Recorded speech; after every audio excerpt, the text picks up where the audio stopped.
to the Freedom Dreamer Live. We're coming to you from the studios of Freedom Dreamer Photography and Lane Foster Fine Art in historic downtown Rogers, Arkansas. Thank you for being here with us today. We have a few sponsors for our show today, and I want to give them a shout out before we get started. Certified Health Coach Jeremy Carpenter, thank you for sponsoring our show today. Brain Training LLC, which is Megan, we'll be talking with her in just a second. And Freedom Dreamer Photography and Art That Transcends are our sponsors for today. Please thank our sponsors and patronize them. We have sponsorship opportunities for you also. If you're interested in those, you can just PM me or give me a call. My phone number's all over the internet, so you shouldn't have a hard time finding me. Here we talk about things we're passionate about here on the Freedom Dreamer Live, and it's a pretty long list. I'm going to share that list with you. It started out as everything I was passionate about and I made a list of, and I noticed whenever I pushed those things out into the public on social media that my tribe was also passionate about them. So I'm going to list them out for you. Women's empowerment is just a huge one for me. Community, I'm all about historic downtown Rogers and all of our smaller communities who kind of stick together and support each other. Outdoors and conservation, spirituality and personal development, financial freedom, health and fitness, and by far my favorite subject, which is art. So if you're live with us today, if you're watching us on Facebook, join and say hi so we know you're here. Also know that you can ask a question. We get it a little bit after you asked it, so it lags just a little bit, but if you have a question for us, you can ask it on the feed, and I'll try to take a look at that and ask our guest through your questions. Today I would like to welcome to the show for an encore appearance Werner, CHP. I like it when you have letters after your name. I've got a few. You have a bunch, that's only some. Welcome to the show. Hi, Thanks for coming back. Thanks for having me. I loved it when you contacted me and said, I have an idea for a show. What can we do? Yes, exactly. That was probably just after watching the nightly news. But yeah, just learning how to laugh or when to laugh after some kind of negative event or something bad has happened, or like I said, daily news watching.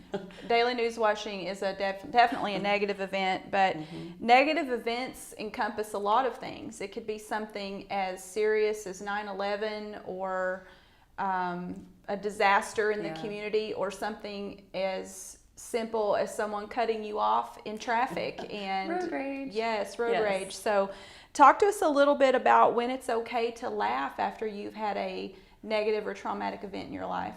Well, when is totally, I think I asked a lot of people, and it seems to be really subjective, and it depends on the person. And if you are a friend or a therapist or doctor, and you're kind of wanting to bring that person out a little bit out into the light and share a laugh, my biggest, piece of advice is just to use good judgment.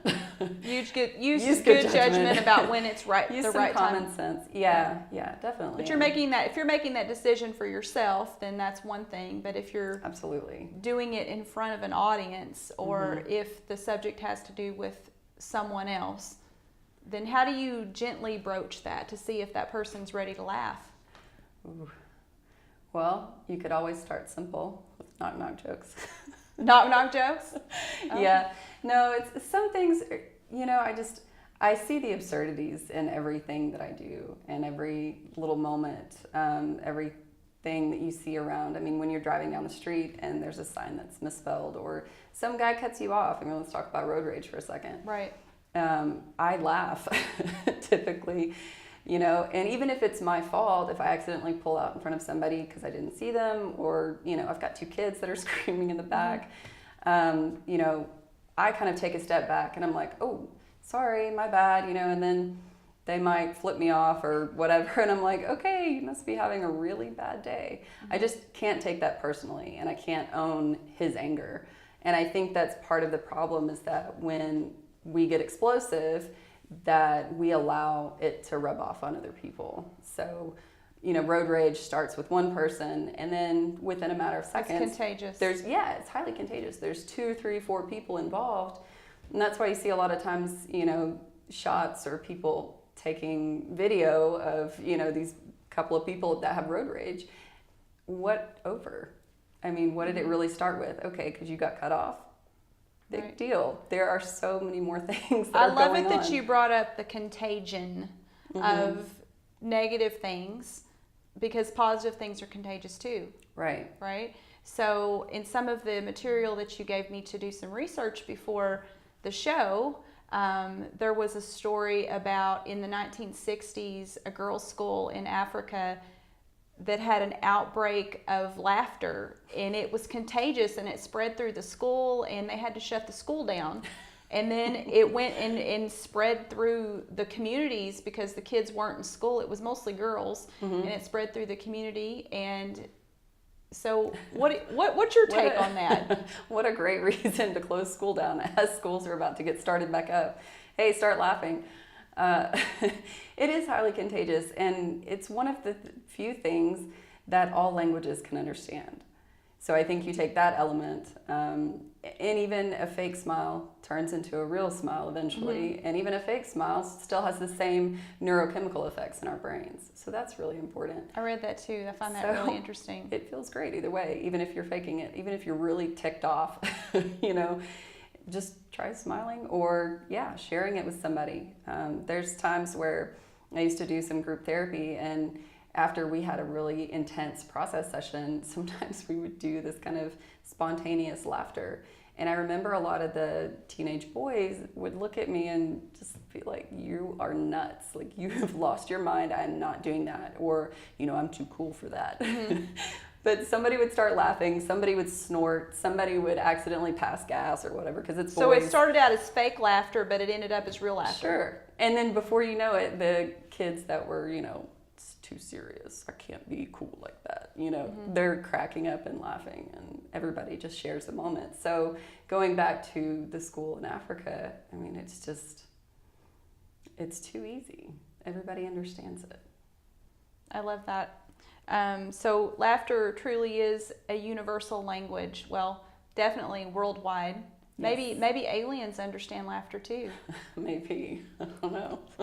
That would be cool to think about. Let's check the feed and see if we have any questions. Okay, we don't have any questions yet, and that's all right. So let's, you were talking about pulling back and looking at things from a wider view, and I love that. I try to do that in my daily practice of living, because I get really tunnel vision, really focused on what I'm doing, and it's easy to get really intense over the things you have to do on a daily basis.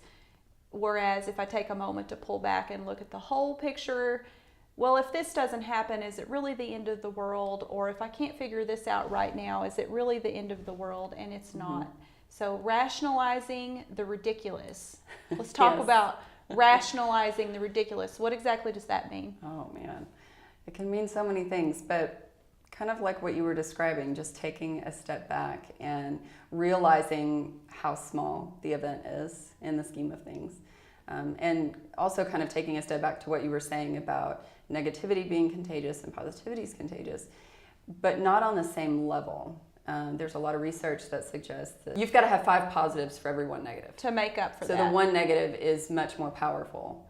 So you really have to ramp up the positivity. So rationalizing the ridiculous is just all about taking that step back and kind of having that realization, especially when you do get really intense, whether you're experiencing road rage or have a difficult family situation, you've got a lot of tension there. There's so many people that come and see me on a client level, because they don't know how to deal with their families, and everybody has different ideas. And look at our political climate. Everybody has different ideas. That's okay. How do we have a conversation about it? So take a step back and realize that, hey, you're getting pretty upset about, this topic. That's cool. Here's what I think. That's what you think. We can leave it at that. We can continue talking about it. We can move on. I think people just let that intensity keep going without stopping, and that's where we have issues. Well, I haven't actually had a session with you. It's on my to-do list. Well, it wouldn't be possible because I know you too well. Really? Yeah. Oh, Can't darn. do that. Like, seriously? dual relate. Yeah, it's unethical. Oh, darn. Well, But I can refer you to. that's true, but I haven't had a session with you. But what I imagine having a session with you is almost like you are teaching people to use laughter as a coping mechanism for the crap in their lives. Is that kind of what you do? Yeah. And not every time and not with every client. Kind of going back to what I said earlier about good judgment. If somebody's sitting there like bawling their eyes out, I'm not going to crack a joke or anything like that. But I do use it very methodically and with certain things. So sometimes it comes out in drawing. When people have intense fears, I'll have them draw it out like on a big poster board type thing. We usually use some like scented markers that make it really interesting. And then just kind of reframe it, transform it into something funny, and doing it over and over and over whenever they think about that event. All of a sudden, those funny characters, those dragons that they drew, or the, I don't know, monsters or weird, there's some really weird things that Well, we've to hear done. you describe your counseling, it's a very active experience. Very. And I like that. I've never experienced that. I've had a counseling session or two in my life. But I always, even though I remember them helping me, when I look back at them, all I can remember is a whole bunch of crying and a whole bunch of reliving of bad memories.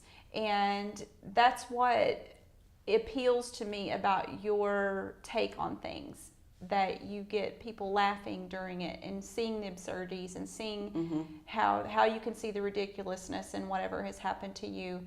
And it seems like that would help you cope with it. Absolutely. It definitely helps with coping. I always like to know people's humor style, what they're drawn to, what their favorite comedian, who their favorite comedian is.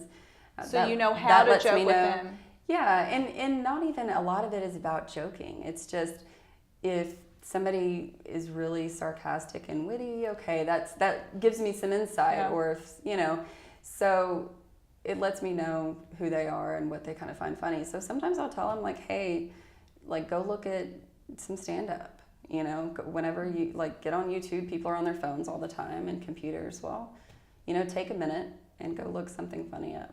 Sometimes I look at Grumpy Cat. I don't know why. I like Grumpy It cracks Cat. me up to no end. Cats are funny. They are. I like to sing Smelly Cat from Friends.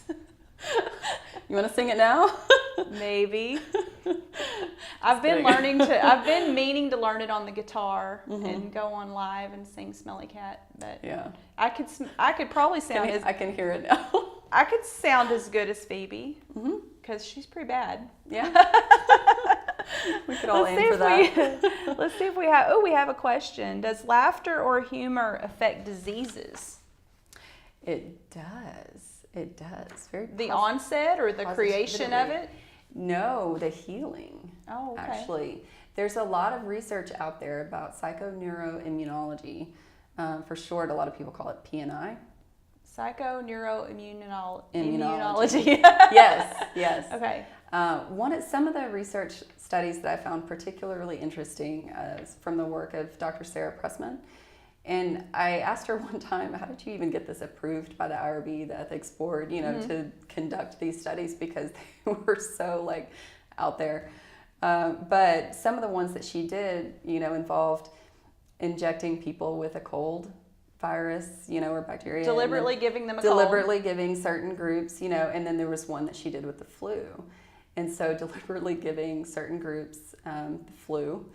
And then, so she had some... Those people were hard up for money. Right. I know. I asked her, I was like, how much did you pay them? But anyway, and so she put them up in a hotel and had them all secluded and everything like that for a week. And so with the flu, she gave a group the flu, or actually two groups. She split them off to the group that got the positive interaction. And there's a group that didn't get anything. They just were left on their own to suffer. Right. Okay. Pretty much. Drink fluids and get rest and the rat diet. But what she found was that the people who had the positive interventions got better in about 3 days, whereas the average was about 5 to 7 days for the other. That's a quick recovery. About for half flu. the time. Yeah. And they were getting the same physical care as the others. Yes, exact No same different. physical care. It was just all mindset. And she did the same thing with punch tests. So there was a tool that she had that would punch out a little piece of skin. Oh, lovely. Right. And it was about the size of a freckle. And so she measured the diameter on how quickly it was able to close and heal. And again, in about half the time for the positive group. That's really interesting. So it does help with your immune response. There's a lot of research out there about how it helps with cardiovascular health and opening your veins. And there's a lot on stimulating brain waves and so on and so forth. So absolutely, whoever asked that question, it's a good question. Well, there's an account in The Secret. I'm sure you've probably read The Secret or watched it, maybe, I think so. about the law of attraction. But there's an account in that book about a woman who had cancer, and her husband just spent a lot of time watching funny movies, and they just made it a point for everything to be about laughter in their household. And she healed herself from that. I mean, I'm sure she didn't have, I'm pretty sure she didn't have regular treatment like chemo or anything. Yes. So that happens. Oh, there are so many stories I can think of where it's beneficial with cancer and cancer treatments. And we always say too, not to replace your, Right. your chemo or your radiation or whatever your doctor has, prescribed for your treatment, but to use it with, so non-invasive, but with. There's a woman named Sharon Rothberg who started a foundation called Comedy Cures. And she has a wonderful story about that exact thing. Is she the one that plays funny movies while people are getting chemo or undergoing medical procedures? Because I read something about that too. But she might. I'm not sure. She started a comedy club in Philly. It started kind of as a lunch thing, and now it's grown pretty big. But she was given a death sentence. She was in her early 30s, if I remember the story correctly. Sorry if I don't, but in her early 30s, she was given, I think it was like stage 4 cancer, and her doctor was like, sorry, like this is, we'll treat you and everything like that, but you're gonna die. You're gonna die from this. Yeah, exactly. So she went home, and they told her on a Friday afternoon, and so she was like, what do I do with myself for the whole weekend? And so she decided to go and rent a lot of stand-up and funny movies and whatnot. And she was a single mom at the time, had a young girl. So she's like, I can't leave my daughter. I can't do this. Right. And so happy. Okay, let's see. People who laugh more are happier, not only happier, but healthier. Yes. True? Yes. Okay. True. And lots so of medical data. As a professional, do you have a daily dose of humor that you try to inject into your family, your husband, and your children's lives to keep them healthy? All day. All day long? Yes. And especially for me, I mean, I do a lot of work, with people who are like chronically depressed or have a lot of trauma, a lot of anxiety and that kind of thing. And so I spend all day sitting with people who have experienced, so many dark things. So I have to constantly, inject myself. And some of the things, like I said, just looking up on Google Images, typing in something funny, YouTube, looking up laughing goats. I mean, those are things that take the baby goats. 2 seconds. Laughing goats. Have you seen baby goats in pajamas? Ooh, no. Oh my gosh, it's so adorable. They're bouncing all over this barn, and they all have on one-piece onesie pajamas that are all different colors, and they're all bouncing all over this barn and running around. You have to see it. So I found something interesting in the material that you gave me to research to have the interview. And because in my art, I address people who are oppressed a lot for whatever reason, and a lot of other subjects that are related to that, like religious oppression and different things. I found this quote, or not this quote, but this truth. It said, Plato outlawed humor in the Republic, claiming that it distracted people from more serious matters. The Greeks believed that laughter was dangerous because it led to loss of self-control. So my question about that is, do societies who stifle laughter use it as a means to control the population? Absolutely. How does that work exactly? Well, there's lots of ways, unfortunately. But at the very basic premise of it all, I think when people are happy, when they're laughing, They're also access. So here's some research by Dr. Lee Berg. He talks a lot about the studies that he's done and how laughter accesses gamma brainwaves, which is a very heightened sense of awareness and your conscious state. It's also where your high achievers are most of the time. In gamma. People are very happy there. They experience flow, joy. It sounds like what happens when I meditate. Yeah, meditation takes you there too. Okay. Usually gets you into your gamma wave state as well. But when people, as far as control goes, I mean, you think about that. When you're in that gamma wave, you're feeling really good. Usually that's when creativity happens. Ideas, expansion, change. So if dictators, countries, there's lots of them over the year, you can look back history, even current day, by stifling that happiness, that laughter, that joy, yeah, they're absolutely controlling you because it puts you in a shell and makes you feel very inferior, and you no longer really want to come up with ideas. Takes away your will to live, yeah, and then makes you more pliable or more manageable. They can bend you. That's interesting.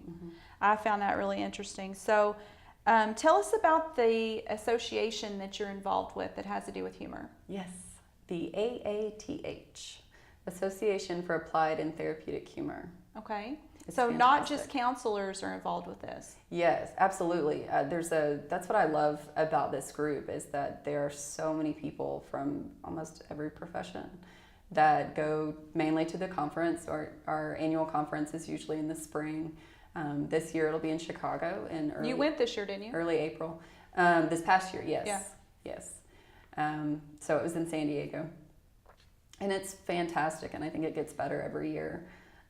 But there's people from research, universities, hospitals, doctors, oncologists, a lot of the cancer treatment scene, nurses, caretakers, and then therapists like myself.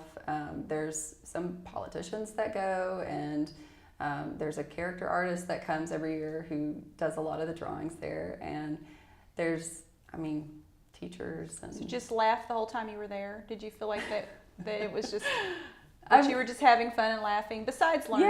Yeah, we are definitely a boisterous group, and usually the hotel staff, usually we get them going pretty well, and they usually thank us for coming, because it's kind of lightened them up a little bit, and a lot of us will play pranks while we're there, and leave certain things in the room, for the people who come in and clean the rooms and stuff. So we prank all the time, and we have fun and laugh and cut up. But the real meat of it that I love is that you get to hear a lot of the research that's being done on the effects of humor and laughter and how it helps your body and mind and soul even.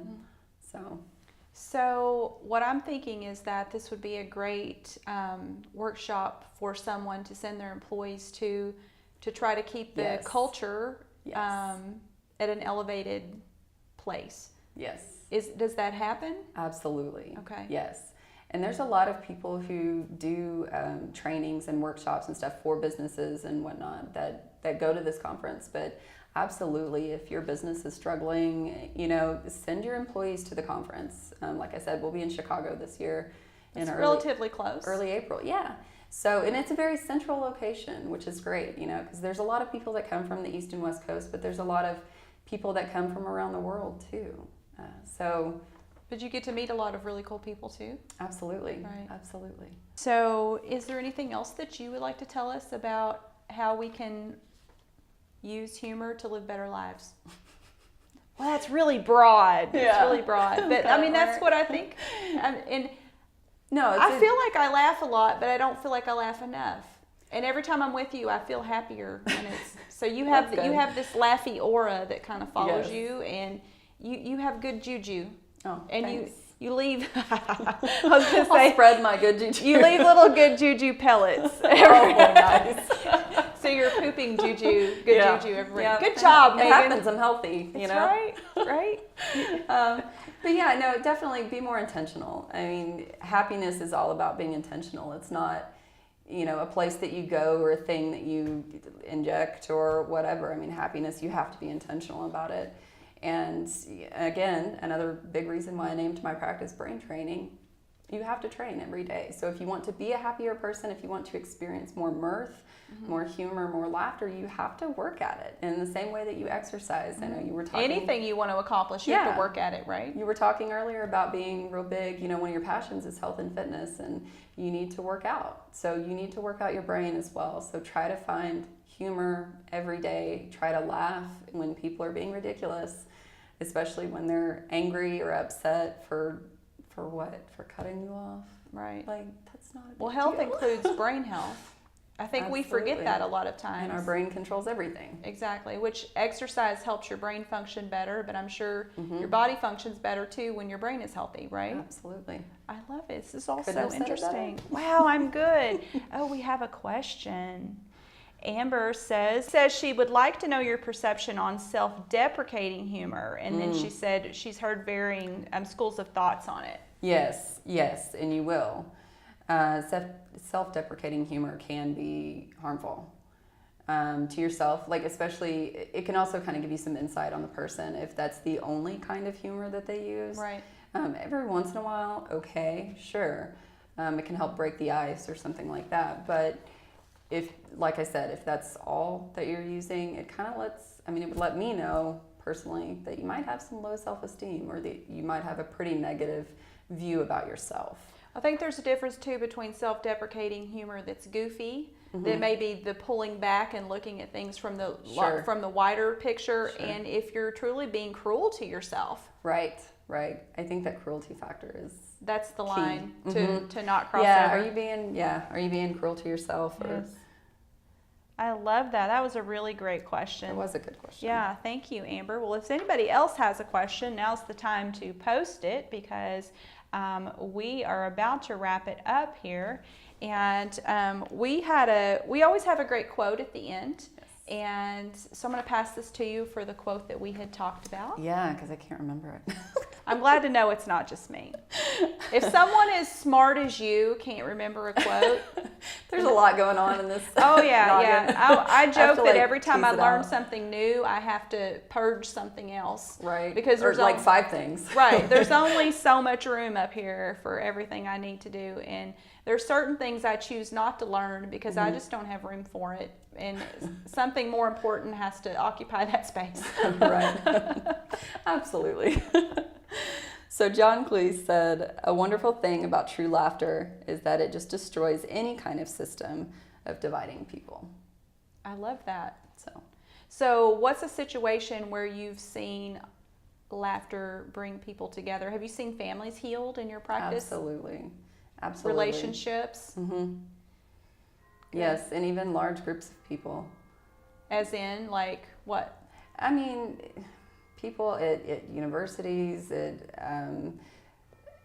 certain ethnicities, just any kind of divide. There's so many divides, and I think they're more prominent nowadays. So really, anything. I mean, I don't want to talk about politics, but politics. I mean, the elephant in the room. Right. Everybody hates our political system right now, and it doesn't matter which side you're on. And there's so many people that can't even talk about it without getting mad on their own platform. I know so many people who get off Facebook and get off some of these social media sites because they feel like they can't even express their own views. And how oppressing is that? Without getting attacked. Without getting attacked. Absolutely. I'm going to say that I absolutely don't express my political views. I don't have a lot because I'm not a super political person, but I have absolutely avoided expressing any political views on any social platform because I feel like I just don't need the hassle of having to deal with being attacked. And you're pretty much going to get attacked, I think. Oh, you will. If you say anything. 100%. And it'll be people sometimes that you wouldn't imagine would do that. Right. Okay? Right. It's true, right? Yes, absolutely. One final thing that I want to talk about is that you're available to come and speak to groups of people or to do trainings for businesses or corporations. How does that work? Just give me a call. Look me up on my website. I'm also on Psychology Today. Give me a call or email me. You can find that contact information there. And yes, if your business needs some revamping, if you have a lot of disengaged client, I'm used to saying clients. If you have a lot of disengaged employees, Right. Or your productivity is low, things seem to be tanking in some way, shape, or So you form. can help elevate the culture in the Yes. in the workplace. Yes. Awesome. Well, tell us what your website is so that our viewers can find you. Trainthisbrain.org. Trainthisbrain.org if you want to find Megan and either use her personally or for your business to make for a happier life. And help you. So, yes, healthier also. So, thank you for being with us, and we hope to see you next time on the Freedom Dreamer Live.